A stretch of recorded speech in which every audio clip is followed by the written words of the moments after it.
Hi everyone and welcome back to another video. So if Perplexity AI shows a blank page, and I mean by that white or black screen, and nothing loads, it's usually caused by browser issues, cache problems, or blocked scripts. In this guide, I will show you step by step how to fix the blank page issue in Perplexity AI effectively.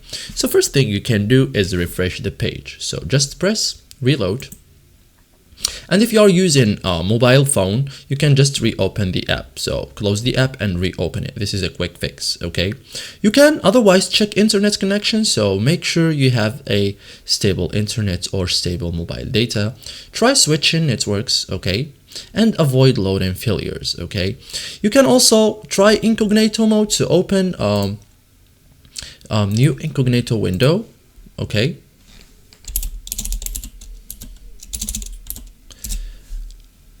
Visit Perplexity. Okay, now you can also otherwise disable,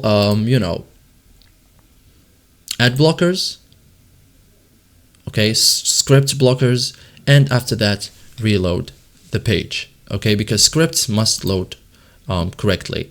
You can also turn off VPN. So if you are using any VPN, you have to turn it off and try again, okay? So avoid blocked content.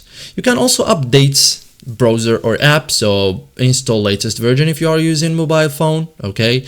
Ensure compatibility, and this prevents errors, okay? So you can also try another browser or device, use Chrome, Edge, Safari, or switch device, okay? So that's it guys, thank you for watching and see you in the next tutorial.